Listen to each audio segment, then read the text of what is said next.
আসসালামু আলাইকুম বন্ধুরা, সবাই কেমন আছেন? আশা করি সবাই ভালো আছেন। মাঠ পিজন হাউজের পক্ষ থেকে সবাইকে জানাই স্বাগতম।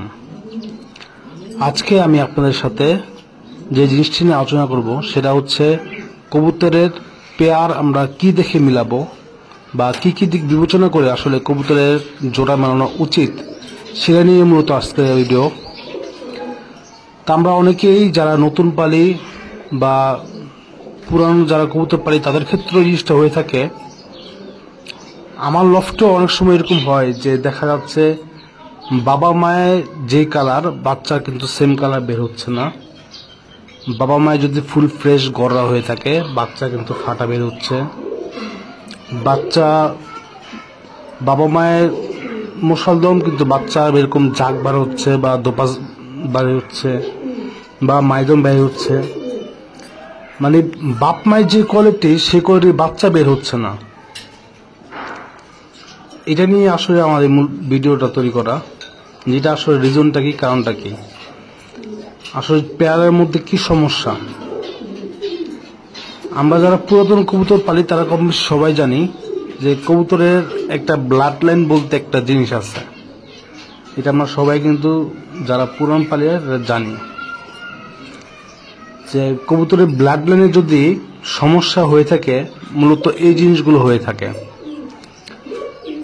এই যে আমার এই পেয়ারটাই দেখেন যে বাপ মায়ে কিন্তু ফুল ফ্রেশ কালো দোপাস, কিন্তু বাচ্চা বের হচ্ছে কালো দোপাস, আবার ঘিয়া দোপাস, লাল দোপাস, আবার চুঠাল বাচ্চাও কিন্তু কাটতেছে। তা আসলে রিজনটা কি? রিজনটা হচ্ছে আপনি যদি বাপ মায়ের ব্লাড লাইন চেক করেন তাহলে হয়তোবা খুঁজে পাবেন যে বাপ মায়ের ব্লাডের মধ্যে কোনো চুঠাল ছিল, অর্থাৎ বাপের অথবা মায়ের ওদের যে ব্লাড লাইন সেই ব্লাড লাইনের মধ্যে চুঠাল কবুতর ছিল। হয়তোবা এরকম ছিল যে বাবা লাল দোপাস, মা কালো দোপাস, যার কারণে ওদের থেকে কালো দোপাস বাচ্চা বের হয়েছে। আর ওই কালো দোপাসের সাথে আর একটা কালো দোপাস জোড়া দেওয়ার পরেও এরকম বাচ্চা বের হলো কি একটা লাল দোপাস একটা কালো দোপাস, আর ওই ব্লাড লাইনের চুঠাল থাকার কারণে এটা চুঠাল আসছে। তো এই যে ব্লাড লাইনের সমস্যা, এই সমস্যার কারণে কিন্তু মূলত বাচ্চার উল্টাপাল্টা বাচ্চা বের হয়ে থাকে আর কি। বাপ মা ফ্রেশ থাকার পরেও বাচ্চা ফাটা বের হয়ে থাকে।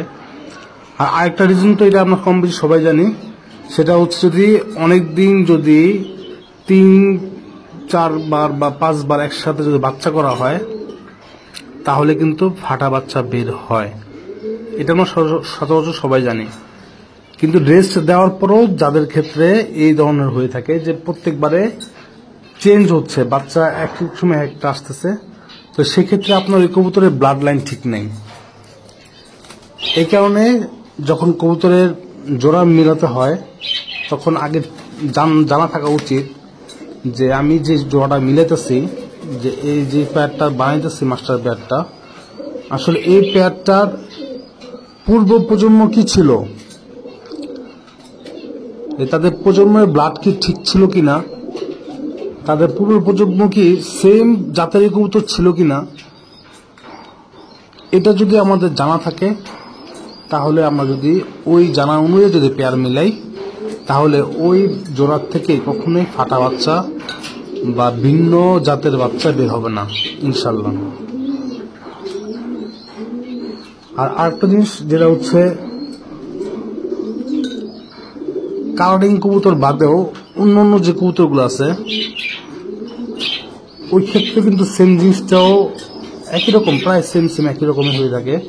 যে সেটা হচ্ছে যে যাদের নর্মাদি একসাথে কবুতর পালে, একই সাথে নর্মাদি কবুতর পালে বা যারা ছাইরা কবুতর পালে, তো একসাথে কবুতর পালার কারণে কিন্তু অনেক সময় ওই ভিন্ন ব্লাডের কিন্তু আপনার বাচ্চা চলে আসে আর কি। এটার কারণ হচ্ছে ছেড়ে পালার কারণে এই সমস্যাটা হয়ে থাকে, যে সব নর্মাদি একসাথে মিলানো, যার কারণে দেখা যাচ্ছে একটার সাথে আরেকটা কিন্তু অনেক সময় মিটিং হয়ে যায় আর কি। তো সেক্ষেত্রে আপনার ডিফারেন্ট বাচ্চা বের হওয়াটাই স্বাভাবিক, ফাটা বাচ্চা বের হওয়াটাই স্বাভাবিক। ওই ক্ষেত্রে কিছু করার থাকে না আর কি। তো এই জন্যই আপনারা চেষ্টা করবেন যে যেসব বাচ্চা দিয়ে পেয়ার দিয়ে ব্রিডিং করান সেগুলিকে সম্পূর্ণ আলাদা রাখার জন্য। আর পেয়ার বানানোর ক্ষেত্রে অবশ্যই তাদের পূর্ব প্রজন্ম কি ছিল, তাদের পূর্ব প্রজন্মের সেম জাত ছিল কি না সেটার দিকে খেয়াল করে যদি আপনারা পেয়ার বানান, তা ইনশাল্লাহ অবশ্যই আর কোনো সময় এরকম ফাটা বাচ্চা বের হবে না। তো সবাই ভালো থাকবেন, সুস্থ থাকবেন। আসসালামু আলাইকুম।